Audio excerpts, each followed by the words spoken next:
uma das mensagens mais fascinantes, porque ela nos dá uma outra perspectiva. Às vezes nós nos habituamos às coisas da igreja, aos assuntos que falamos, repetimos e dizemos, mas não estamos propriamente a captar a profundidade dessas coisas.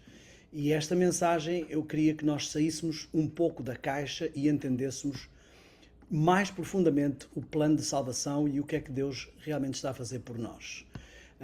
Então, não vão ser coisas novas que nunca ouvimos, mas vão ser apresentadas de uma forma mais profunda, mais aberta, eu diria. O tema de hoje é Redimidos e este também está em consonância com o hino que acabámos de cantar juntos. Mas eu sei que todos nós entendemos a questão da redenção, mas eu queria que nós compreendêssemos hoje de uma forma diferente. Eu começo com este texto, diz: louvai ao Senhor porque Ele é bom. O Senhor é bom. Porque a sua benignidade, a sua bondade duram para sempre. E depois diz assim: digam-nos os remidos do Senhor, os que remiu da mão do inimigo. Isto é o Salmo 107, eu li versículo 1 e 2. O que realmente significa, digam-nos os remidos, que ele remiu da mão do inimigo. Eu queria que nós entendêssemos isso hoje com uma profundidade grande. O inimigo. Esta expressão é utilizada normalmente referindo-se ao diabo, não é? E a Bíblia tem vários nomes que coloca ao inimigo. Satanás, o inimigo, o dragão, a serpente. Várias alegorias que são usadas, ou vários simbolismos, melhor dizendo, que são usados para definir o inimigo. Mas o diabo não começou como diabo. Ele, como sabemos, era Lúcifer. E Lúcifer, que significava portador de luz, tinha uma função muito importante, e nós vamos falar sobre isso já. Mas a pergunta é como é que passa de Lúcifer, portador de luz, para o diabo, o inimigo, o adversário, não é? E depois isto levanta perguntas. Eu gostaria que nós entrássemos hoje para ver tudo de uma forma bem diferente. Se Deus sabia que Lúcifer se ia tornar no diabo, por que é que Deus criou Lúcifer? Esta é uma pergunta que muitas pessoas fazem e é uma das perguntas que vamos responder neste cenário desta mensagem Redimidos, e vai-nos ajudar a entender o contexto. Este sermão, na realidade, chamava-se O Plano e tinha como subtítulo Uma História de Amor. O plano da redenção é uma história de amor. E eu queria que, para entendermos isso, que observássemos como Deus trabalha. Nós tivemos uma sessão há um tempo atrás em que mostramos que a linguagem da Bíblia, o código da Bíblia, é parábola. A Bíblia nos diz, em Mateus 13:34, que tudo o que Jesus falava, ele falava por parábolas, e sem parábolas ele não dizia nada à multidão. Então, hoje eu quero convidar-vos para uma parábola diferente. É uma parábola cheia de parábolas, e é uma parábola com base nas parábolas que encontramos na Bíblia. Esta é a parábola de um rei. Sobre um rei. Todas as histórias começam com era uma vez. Esta história também começa assim: era uma vez um rei.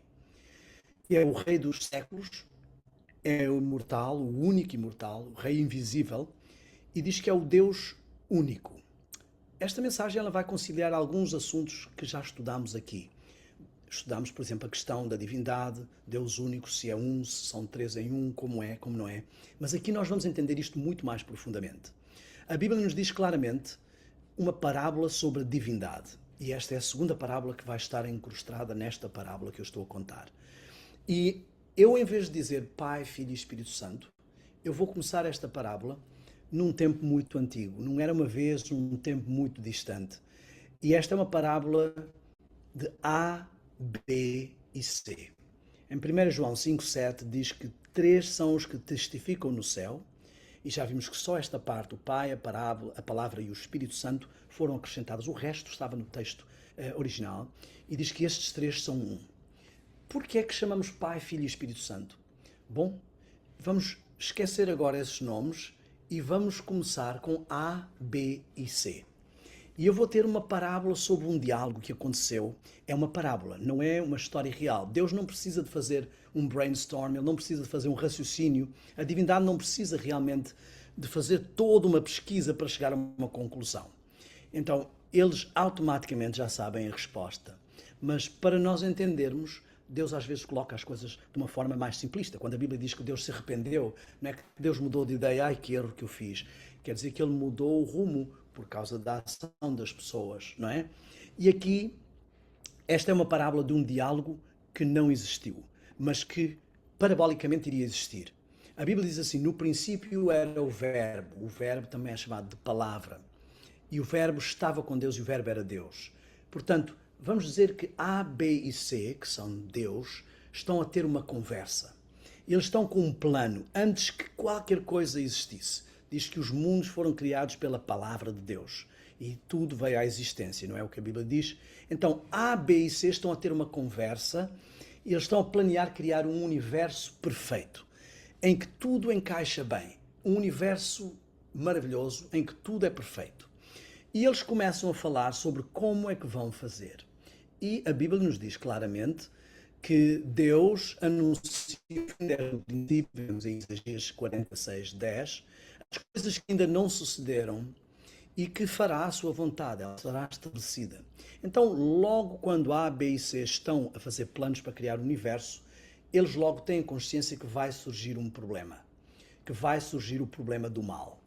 Eles sabem que a determinado ponto vai haver um ser, Lúcifer, que vai rebelar-se, vai arrastar com ele um terço dos anjos, depois vai vir para a Terra e vai também causar transtorno na Terra.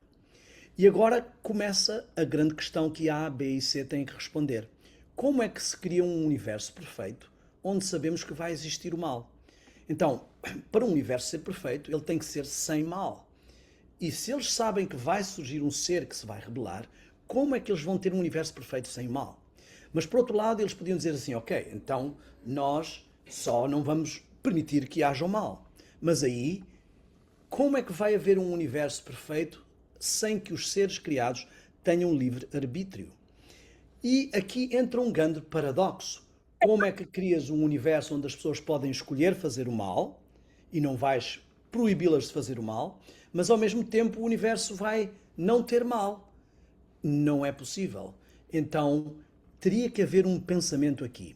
E Deus teria várias formas de agir. A primeira seria não criar Lúcifer. Imaginem que vocês um dia estão a vasculhar nas gavetas dos pais e encontram um papel, e este papel vos dá a informação de que vocês eram para ter mais um irmão ou uma irmã. E vocês ficam assim, chegam aos pais e perguntam, então que história é esta? Parece que íamos ter mais um irmão ou uma irmã, o que é que aconteceu? E eles dizem, não, nós anulámos, abortámos logo o plano porque ele não ia fazer o que nós queríamos. Ele ia fazer outras decisões que nós não concordávamos. O que é que vocês iam achar dos vossos pais? Eu uma vez ouvi nos retiros de pastores, alguém apresentou uma alegoria que eu achei muito, muito interessante. Imaginem que Deus criava Lúcifer para não impedir os arquivos de proibir alguém que não ia fazer o que ele queria, mas que ele ia tomar ações. Então esta parábola diz que um dia chega Jesus, não é? E diz aos anjos, olha, hoje não vai haver o ensaio do coro, nós não vamos ter o coro a cantar, porque Lúcifer não vai estar presente. E aí eles perguntam, então, mas o que é que aconteceu? Porque é que Lúcifer não vai estar presente? E os anjos perguntam isso e Jesus responde, é que Lúcifer morreu. Morreu? Os anjos não fazem a mínima ideia do que é que ele está a falar. Morrer? O que é isso morrer? Aí Jesus pega um cordeiro, corta-lhe a garganta, o cordeiro está ali a estrebuchar, cai, e eles dizem, isto é que é morrer. O quê? Isso aconteceu com Lúcifer?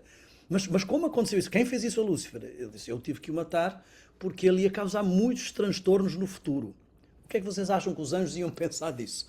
A partir de agora é melhor a gente não fazer nada do que ele não quer. É melhor a gente andar na linha como ele quer. Porque senão vai-nos acontecer como aconteceu com Lúcifer. Os anjos não faziam a mínima ideia do que era pecado, não faziam a mínima ideia do que era morte, não faziam a mínima ideia, mesmo que Deus tentasse explicar as consequências, eles não iam entender. Então não havia como.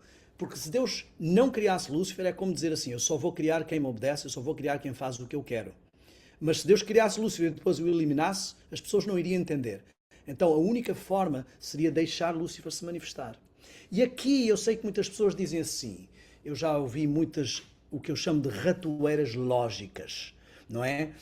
Existe no campo da filosofia o que chamam a trilogia o canândromo de Deus, a teologia que não bate certo. Porque é assim, eles dizem, os crentes dizem que Deus é bom, Ele é todo bom, é todo poderoso e é omnisciente.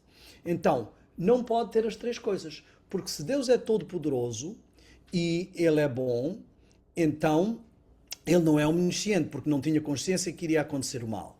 Se Deus é omnisciente e é bom, então Ele não é todo poderoso, porque não teve poder para parar o mal. E se Deus é omnisciente e todo-poderoso, então Ele não é bom, porque Ele poderia parar o mal e sabia que vinha o mal e não parou. Isto parece fazer lógica e sentido, mas as lógicas são traiçoeiras. Um amigo meu dizia, o facto que uma mulher consegue ter um filho em 9 meses não significa que 9 mulheres vão conseguir ter um filho em 1 mês. E eu costumo apresentar lógicas que não são verdadeiras, mas fazem sentido logicamente. Se eu vos disser assim, eu nunca digo a verdade, e agora o que eu disse é verdade, então já não é verdade, porque eu acabei de dizer a verdade. E se o que eu disse é mentira, então é verdade, mas logo a seguir ficou uma mentira, porque eu disse que nunca digo a verdade. Estão a ver? Não há como sair disto. Se eu disser assim, nunca tomes o meu conselho, e agora o que é que vocês vão fazer? Se tomarem o meu conselho, já estão a não tomar o meu conselho, porque eu disse para nunca tomarem o meu conselho. Se não tomarem o meu conselho, já estão a tomar o conselho, porque eu disse para não tomarem o meu conselho. Estão a ver? A lógica nem sempre é verdadeira.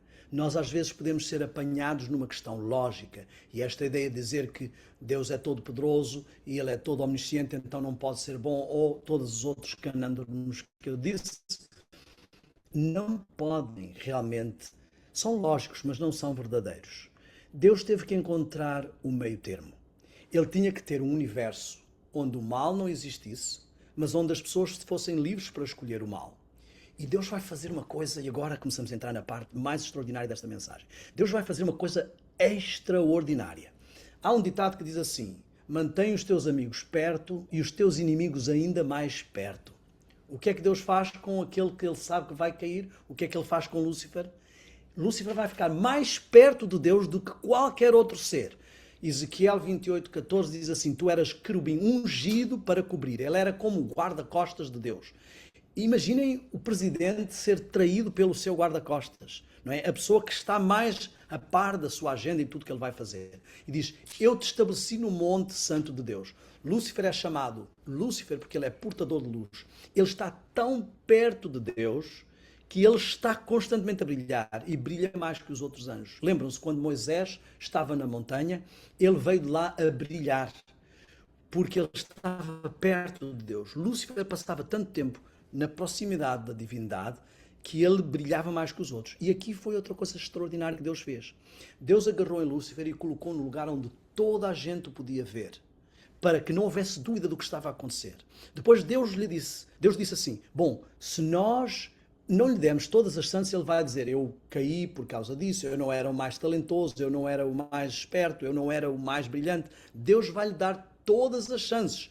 Ele é acima de todos os outros seres, sabe mais que todos os outros seres, é mais talentoso que todos os outros seres, está mais próximo de Deus do que todos os outros seres. Não havia nenhuma desculpa. Vejam, quando Jesus vem ao mundo, ele vem com desvantagens. Ele nasce numa família pobre, ele passa uma vida difícil.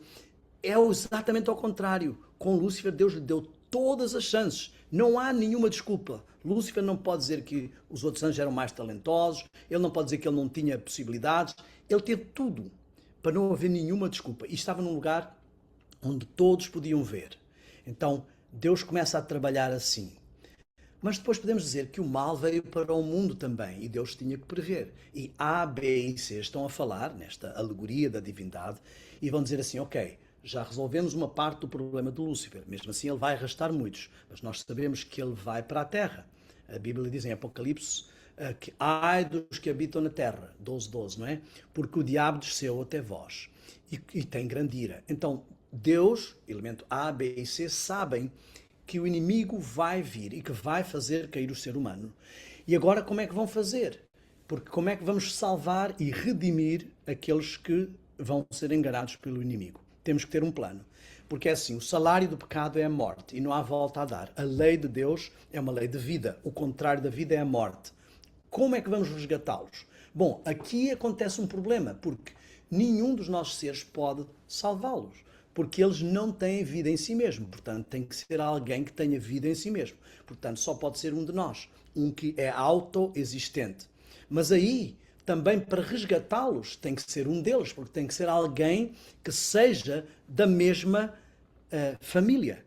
Nós vemos que na Bíblia existe a lei de para ser resgatado tem que ser um parente. Vemos na história de Ruth e Boaz e em outras histórias da Bíblia.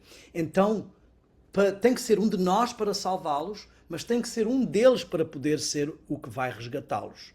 Tem que ser um deles para dar o exemplo. Então, não pode ser um dos anjos, porque ao morrer não terá vida em si mesmo, não tem vida para dar. Então, tem que ser um de nós. Como é que vamos fazer isto? A, B e C estão a falar nesta alegoria e o elemento B diz assim: eu vou tomar a forma de um deles e logo terei permissão para poder ser o que os resgata. E aqui começa a parábola do sacrifício. Diz que o cordeiro que foi morto desde a fundação do mundo. É verdade, Jesus não foi morto nessa altura, mas a decisão já estava tomada. O sacrifício e a entrega.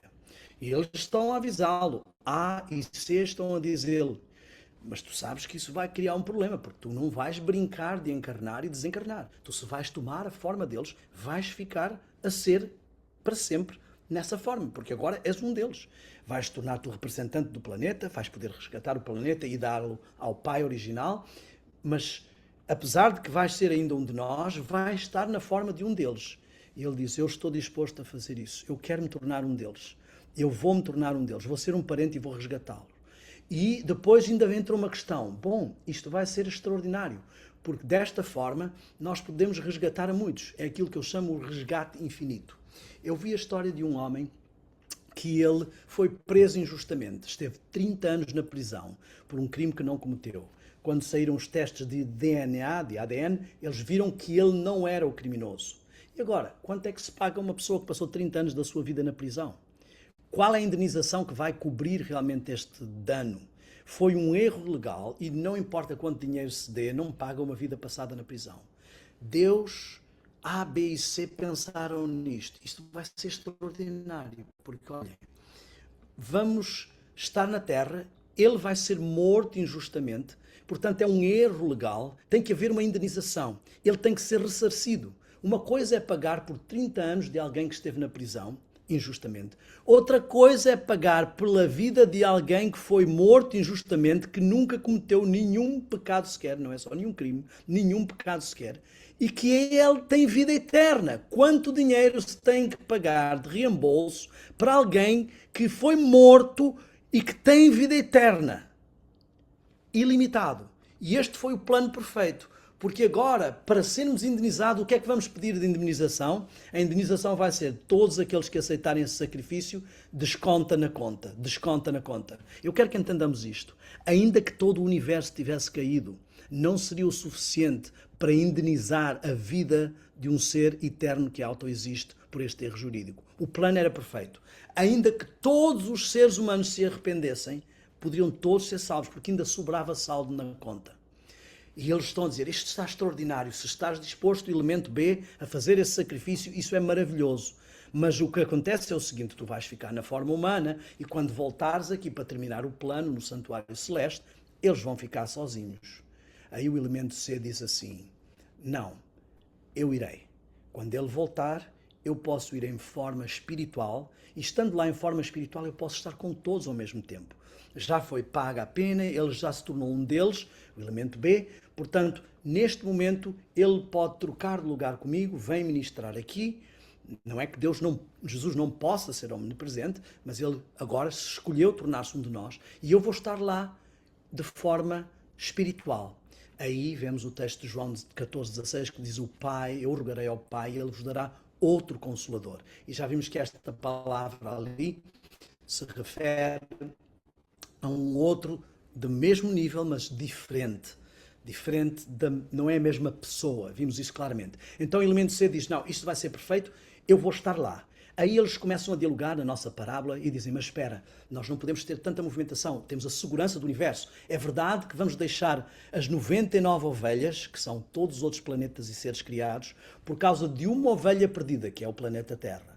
mas a estabilidade do universo é importante. Aí, elemento A diz assim, não há problema, eu ficarei sempre aqui. Eu vou fazer o papel daquele que mantém a estabilidade. Quando B for, estamos os dois aqui, A e C. Quando C for, estamos os dois aqui, A e B. Mas sempre teremos alguém aqui. E isto vai dar-lhes uma noção da porta.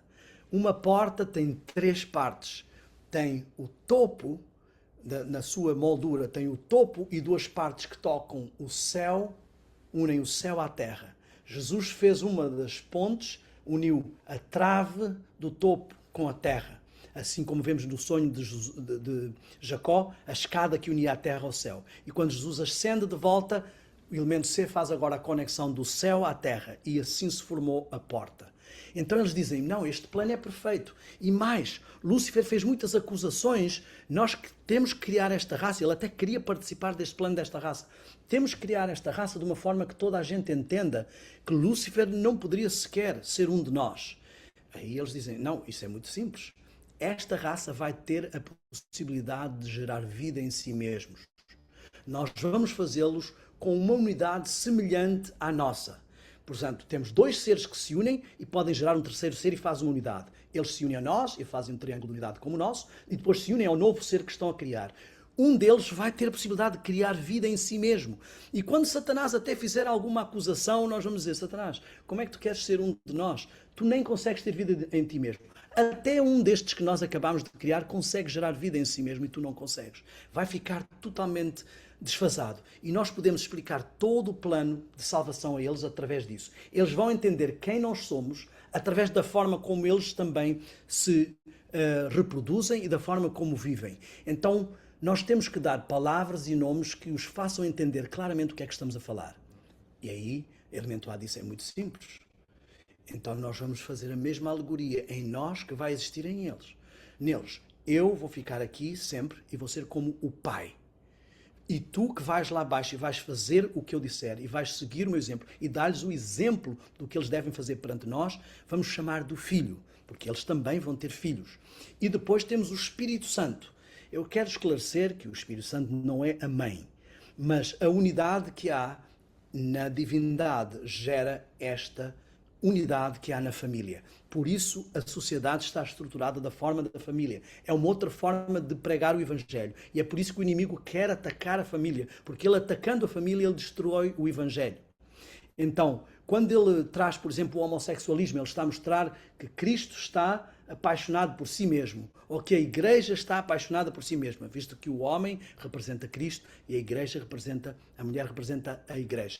Mas esta unidade que está aqui, diz que o amor perfeito é um amor de 3, porque num amor de 2 não há espaço para ciúme. E esta unidade perfeita do amor, da divindade, foi refletida também na humanidade. Aí eles dizem, bom, eles vão entender tudo, porque quando eles olharem para a sua realidade, tem um pai, tem uma mãe, tem um filho, é exatamente a mesma unidade que existe entre nós, a unidade do seio familiar. Então, eu queria que entendêssemos que estes nomes foram adotados pelo elemento A, B e C, não porque um é literalmente o pai do outro, não porque um é literalmente o filho do outro, mas para nos dar uma lição alegórica. Estes nomes foram estabelecidos já desde o princípio. Por isso Lúcifer não entendeu. Se ele é chamado de filho, porque é que ele tem que estar ao mesmo nível que a divindade? Porque é que ele não está ao meu nível? Ele não entendia que estes nomes, como muitos hoje não entendem estes nomes, são o nome da missão. Jesus é chamado de Miguel quando ele é o general. Ele é chamado de Emanuel quando ele vem em nosso favor. Ele é chamado de Jesus, Yeshua, aquele que salva quando ele é o nosso Salvador. E da mesma forma, eles são chamados de Pai, de Filho e de Espírito Santo. O Pai é chamado, simplificou e deu a ligação do Pai e o Filho para nos dar o exemplo entre Deus e nós. O Filho porque veio como um de nós e o Espírito Santo porque vem em forma espiritual. A Bíblia diz claramente que Deus é Espírito, portanto não é só o Espírito Santo que é Espírito. Então isto ficou muito bonito e eles disseram, este plano está perfeito. E estas expressões que nós vamos utilizar, eles vão entender como o unigênito, monogênes. Isto vem a dizer que ele é um como nós. E eles vão entender que eles são um como nós vamos criá-los de uma forma maravilhosa, eles vão entender o quanto o amamos, vão entender o plano. E aí sentido muitos textos que nós encontramos na Bíblia, como quando em 1 Pedro 2,9 diz: vós sois a geração eleita, o sacerdote real, a nação santa e povo adquirido. Eu quero que agora entendamos a profundidade deste texto, porque também Apocalipse 3,21 diz que se assentem comigo ao que vencer, que se assente comigo no meu trono. Amigos, isto é a história mais fantástica, mais extraordinária de sempre. Em todos os reinos, se um rei descobre que há traidores no reino, o rei vai chamar todos estes traidores e eliminá-los. Se descobrir que ele tem família, vai chamar a família e eliminá-la. Se ele tem amigos, também vai chamar e eliminá-los. Aqui nós vemos que este rei é totalmente diferente. Ele diz assim, no nosso caso vai ser totalmente diferente. Nós vamos redimir os traidores, nós vamos tomar a forma dos traidores, deixar que os traidores nos matem e depois convidar os traidores a verem o quanto os amamos e a reinar connosco. Não existe nenhuma outra história de amor como esta. Eu quero que entendamos que a Bíblia nos diz que a santa cidade, a Nova Jerusalém, vai descer do céu sobre a terra e vai ficar aqui. Eu não sei se nós estamos a entender isto. Deus diz assim, o reino, o centro do meu governo no universo, vai ficar exatamente no planeta dos traidores. O universo olhar para nós, a ver o amor que nós temos por eles. Como é isto possível? Esses foram os que os traíram. Traíram todo o universo e agora foram redimidos, foram perdoados. E não só foram perdoados, ok, ficam aí no planeta, portem-se bem, agora não façam nenhum problema. Não, não, não. Vocês vão ser os que vão reinar connosco. As pessoas vão ver o nosso amor.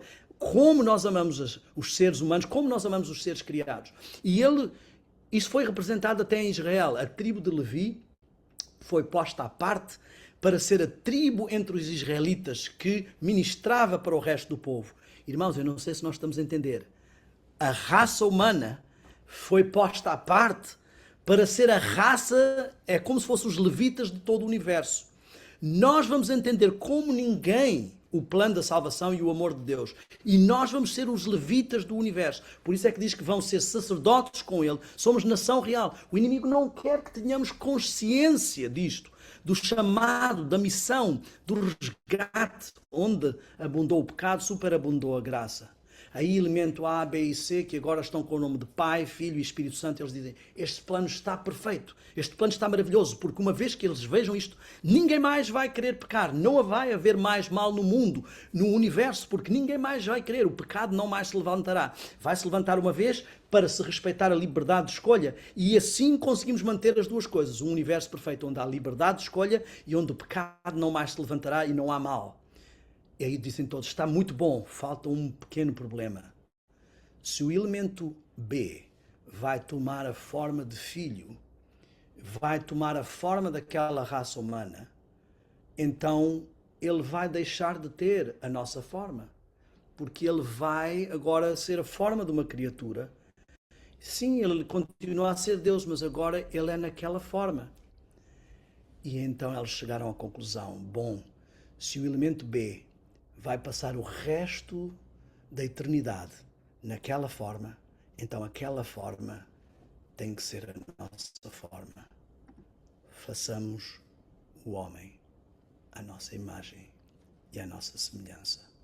Este plano vai ficar completo. Como é que Deus cria os traidores na forma de Deus, na imagem de Deus, e depois decide que vai tomar a forma dos traidores e que vai convidar os traidores a governar com ele. Em todo lado onde os seres do universo olharem para este planeta, eles vão ver que extraordinário amor. E quando Jesus se apresentar com os 144 mil e apresentar as suas feridas, eles vão dizer, quem és tu? Eu sou o que morri por estes, para resgatar. Deixei as 99 ovelhas para buscar esta que estava perdida. E olhem o que resgataram. E quem são esses contigo? Estes são os que nasceram no reino dos traidores, com a carga genética dos traidores, e quiseram ser resgatados, e isto é o que podemos fazer deles. E eles representam todo o sacerdócio do universo. Por isso, temos que fazer o homem à nossa imagem. Amigos, eu quero que vocês entendam. Quando Satanás ataca, tenta denegrir e destruir a imagem do ser humano, ele não está só preocupado connosco como criaturas. Ele está preocupado com todo um plano de salvação, de redenção, com toda uma mensagem que vai para o universo, que mostra realmente o amor de Deus. Nós não fomos criados à imagem de Deus por acaso. Fomos criados à imagem de Deus exatamente porque íamos ser os que iam cair exatamente porque íamos ser aqueles que Cristo ia tomar a forma deles, e exatamente porque Cristo ia passar dessa forma o resto do universo, exatamente porque a mensagem do amor de Deus teria que ser bem clara.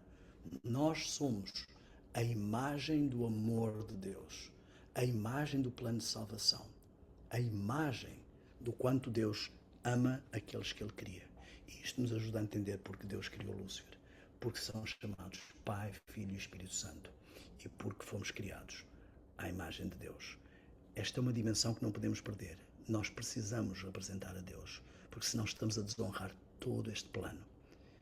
Nós não podemos representar uma outra imagem diferente, porque foi uma grande honra termos recebido a imagem da divindade. Que o Senhor nos ajude realmente a ter consciência disso e a tomar fortes medidas na nossa vida para representar bem aquilo que nós somos. Por isso é que o Espírito Profecia nos diz que somos parte da natureza divina. Temos que tornar-nos parte da natureza divina. Que o Senhor nos ajude e nos lembre sempre que não somos qualquer coisa, não por nosso mérito, mas que fomos criados com um privilégio especial, à imagem de Deus. Irmãos, eu gostaria que ouvíssemos uma mensagem e eu queria deixar um chamado aqui, uma mensagem musical, e eu queria deixar um chamado aqui para cada um de nós. Nós vamos ouvir, vamos refletir um pouco. Eu gostaria que fizéssemos um compromisso enquanto ouvimos essa mensagem. Então, essa mensagem vai tocar e eu vou comentar e fazer esse apelo que eu tenho para vocês. Eu não gosto de apelos emocionais. Eu quero que seja um apelo com sentimento, mas um apelo de decisão séria. Não façamos este compromisso se não queremos cumpri-lo com Deus. Mas eu queria que nós pensássemos neste momento em que aspectos da nossa vida precisam ser ajustados para representarmos aquilo que somos.